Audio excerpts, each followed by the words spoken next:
Welcome to the Overcoming Sexual Abuse podcast, where you get the tools and inspiration to help you overcome childhood sexual abuse. I'm your host, Christina Enevoldsen, certified coach, author, and incest survivor, and I'm here to help you heal and live your very best life. These are the top 8 things that may already be frustrating you or stopping you from healing. I'll share how and why these things slow you down and what you can do to avoid them. And then I'll give you empowering alternative approaches so you can heal and finally put your past behind you.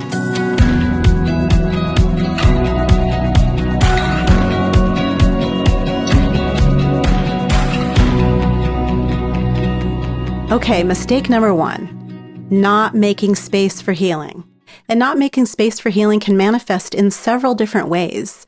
It might mean waiting for permission to heal. It might mean trying to make your healing convenient for everyone else in your life, or not putting yourself first, or not asking for the support that you need, or trying to do 50 other important things while you heal. When I started healing, I tried to do this. I tried to squish my healing in as small a space as I could. And in my heart, I was thinking, oh, is this okay? Am I bothering you? Is my mess making you uncomfortable? Are my emotions okay? And I felt really guilty because all my life I'd served other people. And then for the first time, I had to say no to people. I had to stop being available to whoever needed me. I was just way too exhausted from all that work of healing, because healing is really tiring. And I didn't have the energy to solve everyone else's problems the way I used to do. And so, though I tried to keep things to myself, my emotions just spilled out everywhere. I had angry outbursts. I was that kind of morose. I used to call it, I had sunshine days, which weren't very many in the very beginning, and I had cloudy days. So I had cloudy days for, sometimes it only lasted hours, or sometimes it was several days. And I used to cry for unknown reasons, and I'd cancel plans at the last minute because I just couldn't fake a cheerful smile. And that put a lot of strain on my husband, especially. On a particularly tough day, I was so frustrated and angry, not with him, but with the whole process and all of the emotions coming out, that I threw some toilet paper rolls in his general direction. Not to hit him, but just, not that justifies it, but that was definitely not a proud moment. When Don and I were first married and we were learning each other's imperfections, we joke and say, hey, that wasn't in the disclosure statement. Well, my healing was definitely something neither of us bargained for. And I felt like it was really unfair to him that my healing impacted him. This was my issue, and he didn't ask for any of this.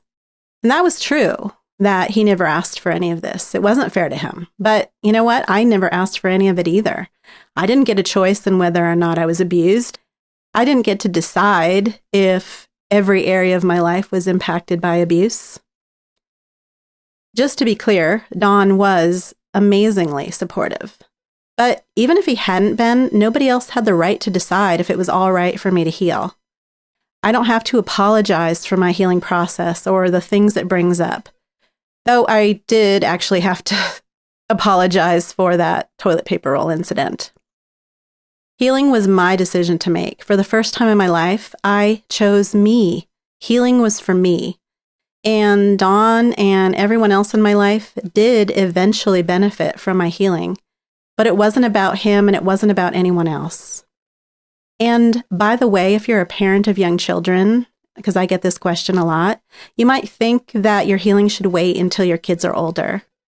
And something to consider is that healing is good for your kids. Healing helps you be a better parent.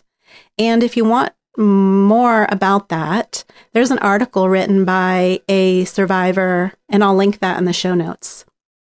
So your healing will take up space. It will require time, energy, and money, and it's perfect that it does. Because abuse teaches you that it's wrong to take up space, to ask for anything, to prioritize yourself.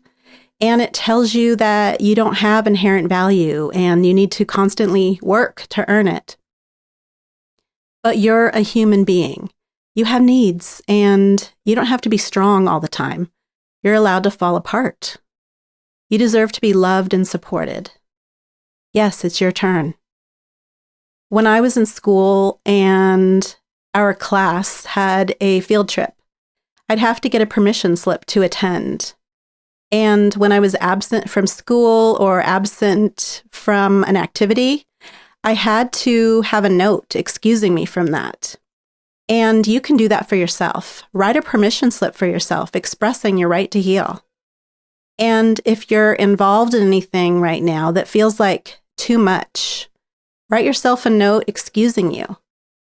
And then speak up for yourself and say, you don't have the capacity at the moment. So let your healing take up space. All right, mistake number 2. Thinking there's a better time to heal. Wouldn't it be amazing if we could put a pause on all the struggles of everyday life while we face the past? It really seems like the healing journey is challenging enough, so we should be able to opt out of other challenges, at least temporarily. But we know that life isn't fair. If it was, we wouldn't have been abused in the first place. And to be honest, there's never going to be a time when healing is convenient. No one wakes up and says, hey, this seems like the perfect day to heal. However, the more you heal from the past, the better equipped you are to deal with the challenges in the present. So the sooner you work on your healing, the sooner you'll have the results of healing. And if you're telling yourself you're not ready to heal, what does that ready look like? Do you have that specifically defined? A lot of people tell themselves they need to get their so-called ducks in a row. But that's a way of fooling yourself because you likely don't even have ducks. So define what you mean by ready. Like specifically, I'll be ready when I graduate university. So be specific and define that. And I do have more about the timing of healing and the delay of healing in the next episode. All right, so mistake number 3, believing that information will heal you. Information on healing won't heal you. And just think about this. There's never been more information available on sexual abuse, trauma, and recovery than there is right now. And that's amazing. My healing certainly benefited from this abundance of information, and likely yours has too.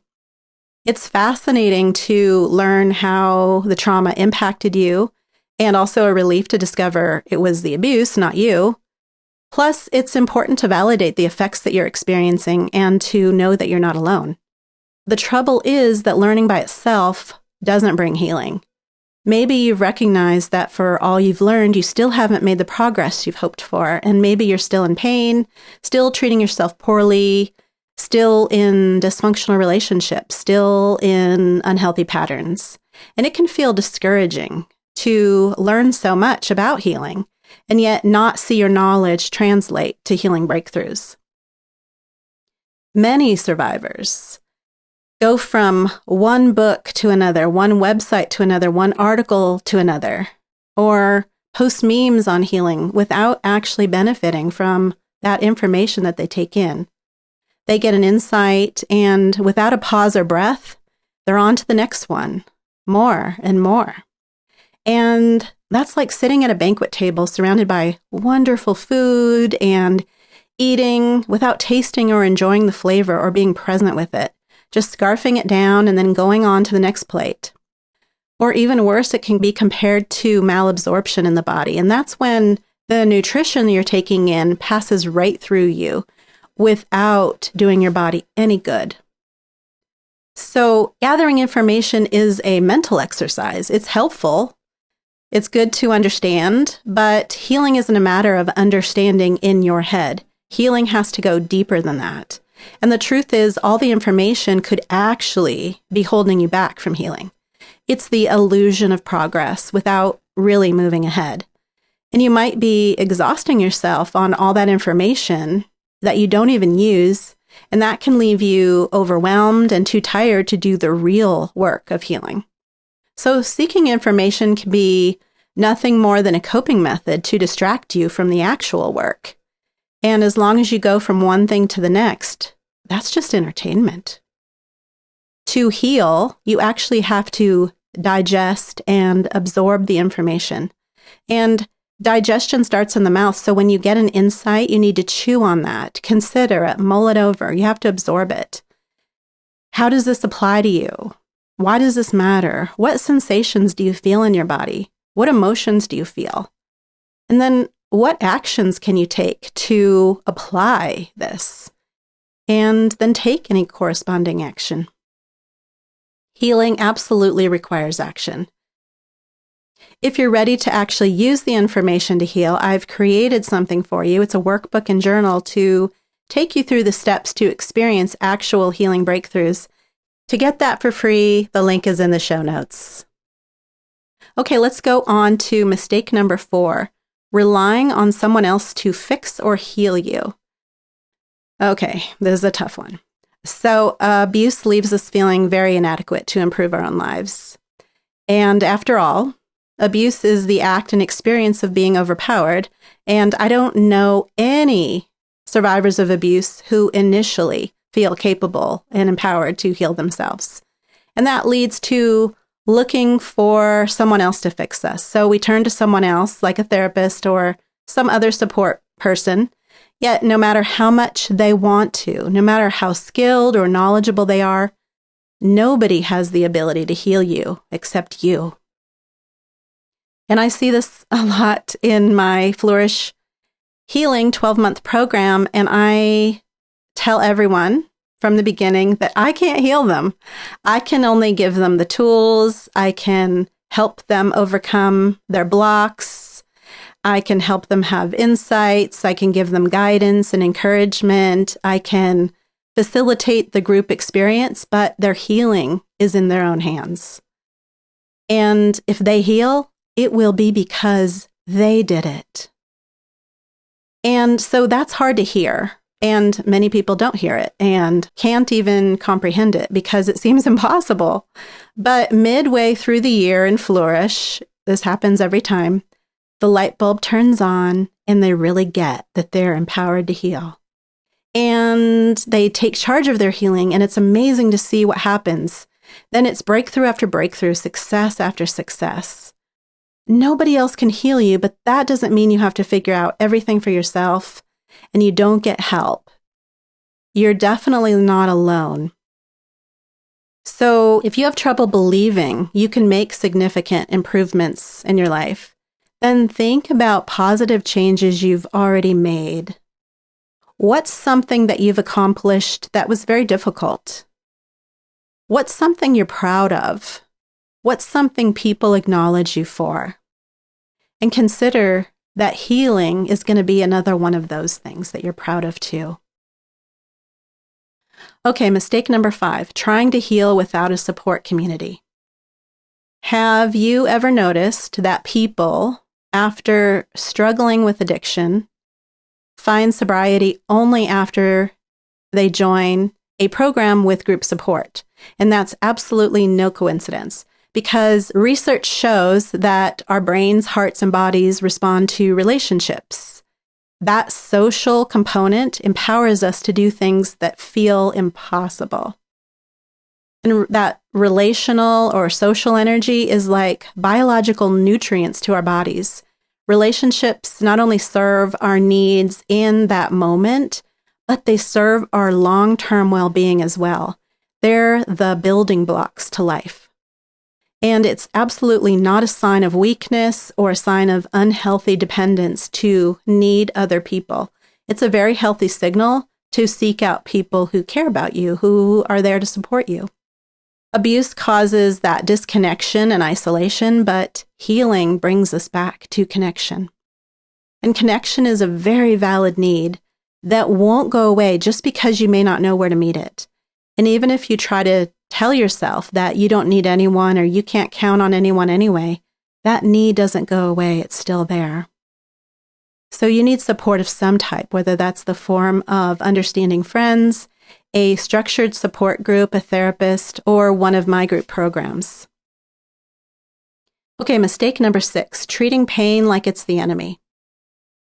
It's a very human thing to move away from pain. Throughout human history, that's been a great survival strategy. That pain of hunger, the pain of being eaten, the pain of freezing, that pain prompts us to avoid those dangers, and those are legitimate threats to life. But just because we feel pain doesn't mean there's danger. There's some very old wiring telling you that your life is at risk every time you feel pain. And unfortunately, every time we run away from pain, we reinforce to our brain, oh, that thing, that was really dangerous. That reinforces those neural pathways, so it gets harder and harder to face the pain. And when we try to block the pain of sexual abuse, we don't block it from coming in. It's already in there. We're blocking it from coming out. And that stored pain is denied pain. To release it, we have to accept it and acknowledge it first. Those emotions have been deeply buried because as children, we weren't equipped to handle that. It was way too much then, but we're capable of experiencing that now. Each emotion carries a message. You may have heard that emotions get us into motion, and the ones that feel unpleasant, like pain, are meant to move us toward change. And the change might be internal, external, or both. And those unpleasant feelings are meant to feel uncomfortable because without that discomfort, we wouldn't be motivated to change anything. Knowing that they aren't the threats to resist or run from, they are actually our allies. So feeling pain means there's been an injury. It's a signal to withdraw, to protect yourself, and to slow down to allow yourself to heal. In the case of pain from sexual abuse coming up long after it's over, then pain protects us from expending too much energy when it's time to rest and slow down, because healing happens in rest. Pain tells us where the wound is so it can be healed. It helps us connect with ourselves and with that past experience, because without the pain, it seems surreal. Pain helps us believe that the abuse happened so we can address it.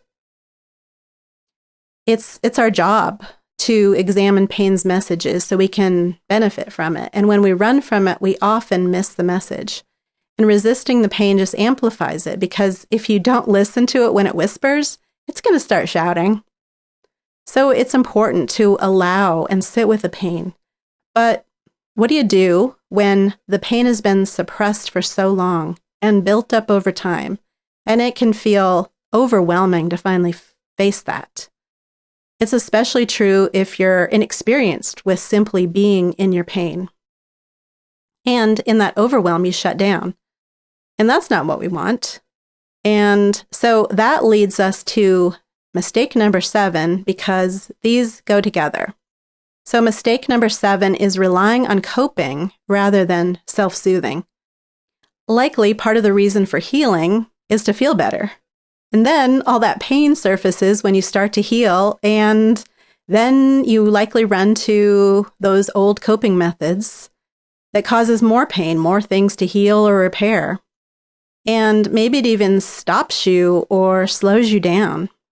Even before I started healing, I invested a large portion of my life trying to avoid feeling bad. I disappeared or went numb when there was even the threat of unpleasant emotions. I disassociated so much of my life away. Then I started to face my past, and as many years as it's been, I still vividly remember how painful it was when all of those memories came up that I'd repressed for years. And some ways I dealt with the pain were helpful and healthy, but other ways weren't very good for me. They felt great in the moment, but not so great later. They may have been okay in moderation, like eating chocolate, but I didn't use them in moderation. Moderation, what's that? The higher my pain and stress levels, the more chocolate I ate. Avoiding the pain left me feeling powerless because I saw pain as scary and bigger and more powerful than me. And then the way I coped with the pain made me feel even more powerless because no matter how hard I tried, I couldn't stop, even when I saw how much those coping methods were hurting me. And over time, I gained a lot of weight and I endangered my health. Actually, my body is still repairing from all that I put it through over the years. And the mistake I made, and the mistake a lot of survivors make, is in thinking that the only choices around pain are to be overwhelmed by it or to avoid it. And that's actually not true. The truth is you can feel pain without being engulfed by it. I did need ways to help me feel better, and I needed them to be things that kept me present instead of abandoning myself. And that's the difference between coping methods, which help you disconnect, and self-soothing, which helps you stay present. And so the fear of being swallowed up in pain doesn't have to haunt you, and it doesn't have to stop you from letting the trapped pain out. With self-soothing, you can experience your pain in a very conscious and empowered way. It reduces that fear of being emotionally out of control or engulfed or overwhelmed, and it allows you to feel and express your pain in smaller doses. An example of a self-soothing exercise is deep breathing, and you might already be familiar with some deep breathing exercises. I also have a complete guide to self-soothing that's available on my website, and you can find that link in the show notes. Let's go on to mistake number 8, not acknowledging your progress with celebrations. Okay, this is the last one, but it's funny because celebrations are a good thing, but it's funny that survivors avoid this almost as much as avoiding pain. And I really get that. I never used to celebrate any of my accomplishments. If someone gave me recognition, I immediately listed my shortcomings. I panicked I'd be discovered as a fraud. And I never thought it was good enough because I wasn't good enough. And I criticized myself saying, I guess it's fine for now, or what took so long, or anybody could have done that, or I could have done better. And when it came to healing, it was the same way. Whatever breakthroughs I had, however I grew, whatever I faced, it was never good enough. And I always wanted to be healthier, further along than I was. I thought I needed to be hard on myself to motivate me to keep going. But it wasn't the huge motivator that I thought it was. It's hard to enjoy doing things for someone who is never satisfied with what you do. And I was never satisfied. That do more and more and more and more was just more abuse. And abuse can't produce healing. Not only that, but we move in the direction of our focus. So looking at my deficiencies wasn't pointing me in the direction where I claimed to want to go.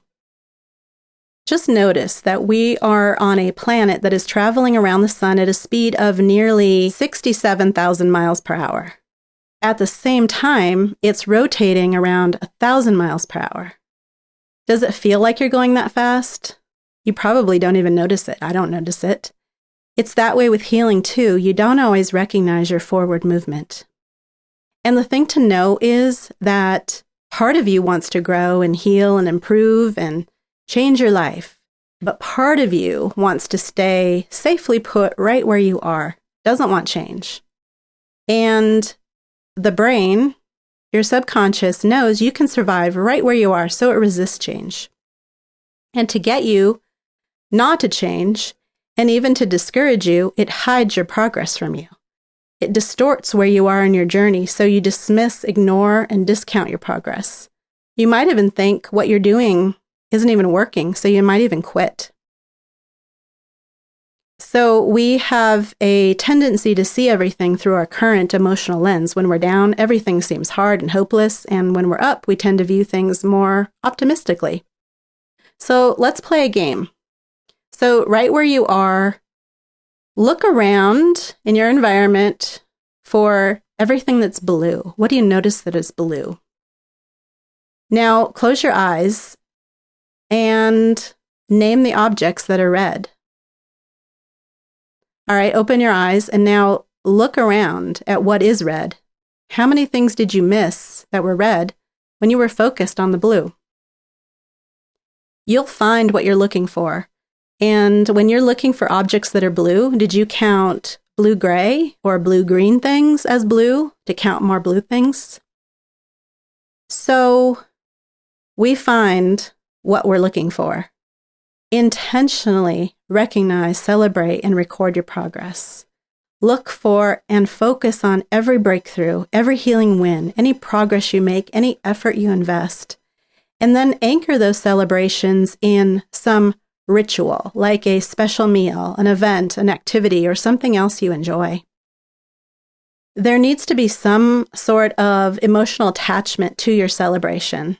And this might seem trivial, but it's actually very powerful as a way to refocus and to stay on track, to stay motivated and energized to keep going.